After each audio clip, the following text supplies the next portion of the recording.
הנה מה טוב ומה נעים, שבר אחים גם יחד. It is so good to be together.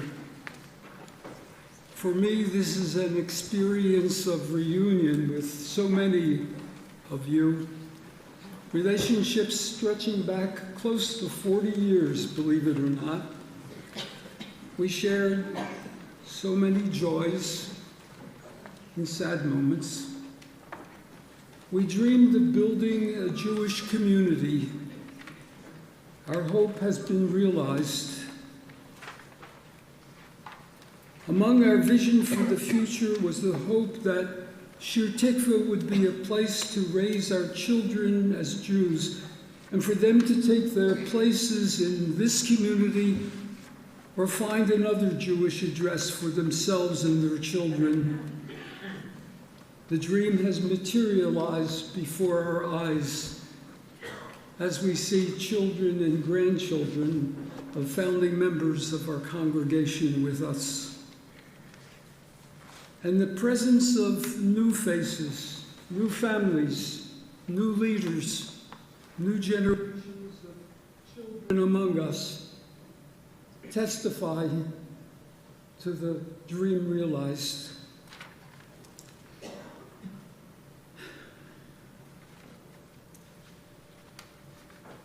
A profound darkness pervades these Yamim Noraim. We like to call them days of awe. This year, Yamim Noraim, better translated, days of sadness and fear, may be a better way. We come here in search of sanctuary from the palpable fear of what might yet happen to Amcha, our brothers and sisters in Israel. And we don't want to even think about the specter of an even greater conflagration. We bring our awakened anxiety about our safety in this country, our worries about our children's vulnerability in schoolroom and university halls. We bring here the fear that our country's most cherished principles of freedom and equality may collapse. Yes, we sense an impending thick darkness, chaos. And here in this sanctuary, so aptly labeled, we seek a bright light to guide our way. I will not attempt a solution to the myriad of concerns we carry. I don't have any solutions, but I want to share with you a teaching that I find helpful at this time, an attitude that has become the foundation stone of my perspective on life, the core of my spiritual journey, and a path for negotiating the darkness. This teaching may be familiar to some, but poignant to hear again and again, and surely at this moment. It begins with a mystical interpretation of the first words of the Torah, the creation of our universe. In the beginning, there was tohu vavohu, chaos, and there were empty vessels with which the universe was to be formed. God's intention, according to this interpretation of Torah, was to pour divine essence, kedusha, holiness, into these vessels and create a world infused with the divine spirit, with that holiness. The notion of a bright light represents the holiness, that divine spirit. Not light as we know it, but an approximation of a power and illumination beyond description. In the Hasidic imagination, that light was so powerful that the vessels containing the light to form the universe broke. They were shattered. And sparks of the divine essence, were scattered, embedded in fragments of the vessels that became the substance of our world. Every particle in our physical universe, every structure, every living being, every plant, every tree contains a hidden fragment of that holiness. We were born into a broken universe, a world in need of repair. And humankind's task, the rabbis teach us, is tikkun, to search for those hidden sparks of holiness, to free them from their shells, and to repair our broken world. Each of us, every soul, must do so. I believe that I, with every one of us, every human being, is tasked to uncover those fragments of goodness, of light, of holiness. For me, this is the best we can do to push back the chaos and the darkness that threatens. More about chaos. Our world is cluttered with behaviors and values and ego-laden preoccupations that hide that holiness. All of us behave in ways that ignore the goodness and the beauty that is at the core of the universe. And some deny the brightness altogether. We must engage in tikkun olam, uncovering the nitzatzot, uncovering the divine brightness to complete the work of creation. Our lives grow in meaning and purpose when we discover and release that light, and doing so is the essence of our life purpose. Tikkun olam has become a popular term to describe acts of social justice. I have seen it trivialized on bumper stickers and may even have crept into the parlance of the presidential campaign. It has become synonymous with any casual act of social good or civic responsibility. At the center of our cheshbon nefesh, our soul-searching, our self-examination this day and every day is the question of which path do we wish our lives to take? What will be our tikkun ha'olam?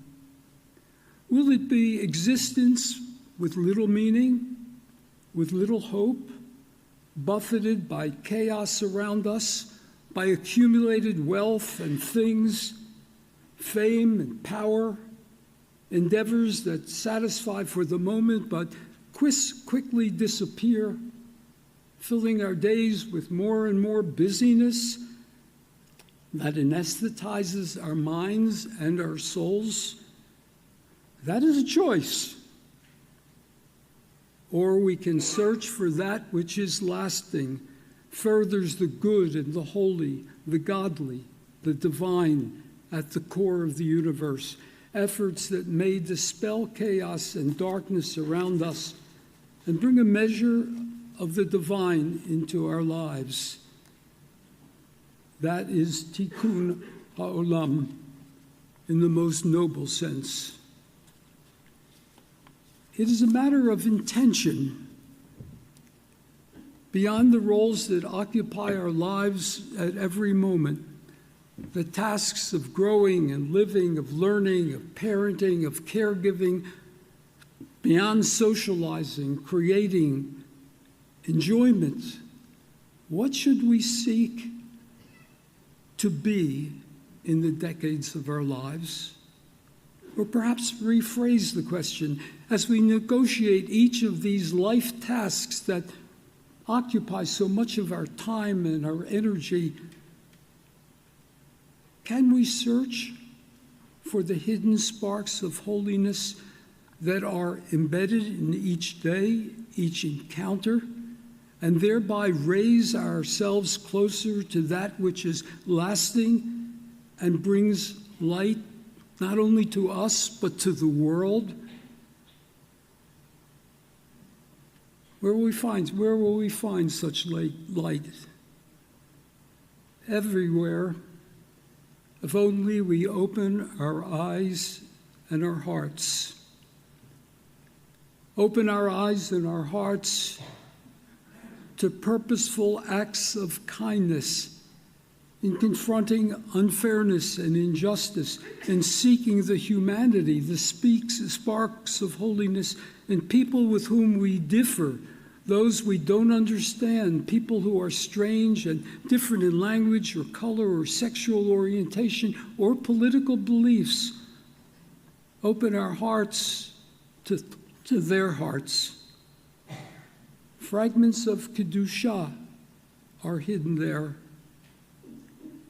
Perhaps we will find them in others and dispel both the fear and experience as well the brightness of heaven in our lives.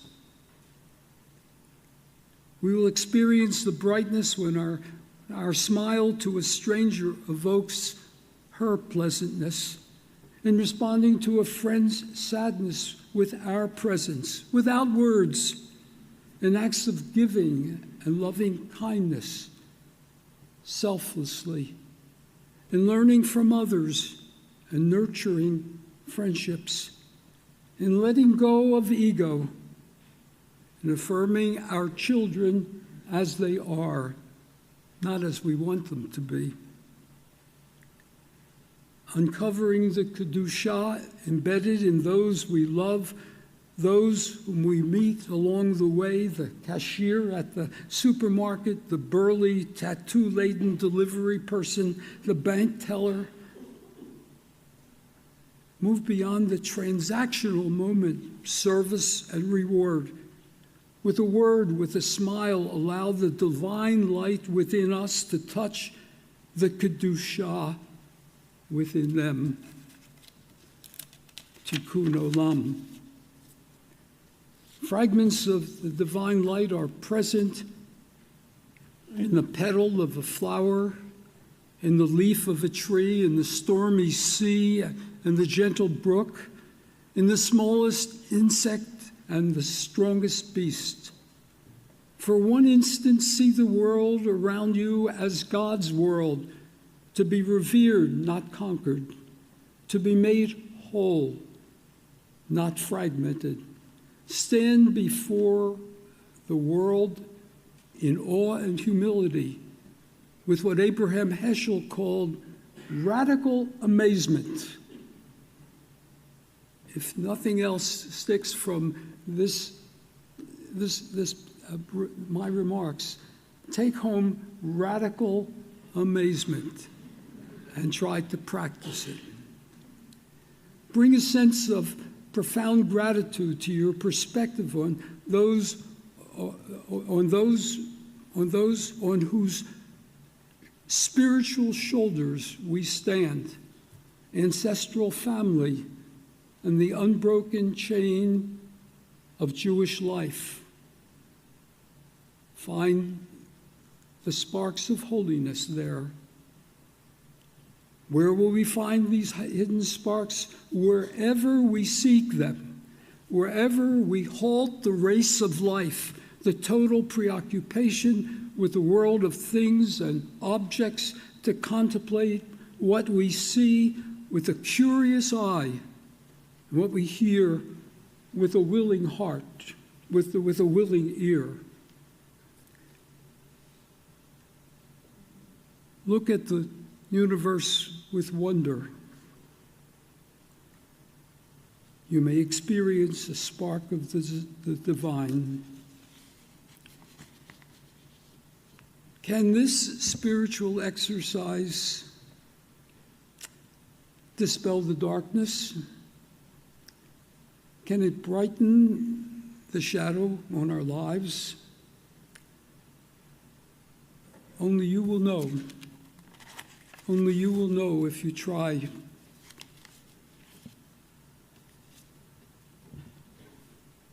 A few months ago, I celebrated my 89th birthday. I count the probable span of my life remaining with 10 fingers, more or less.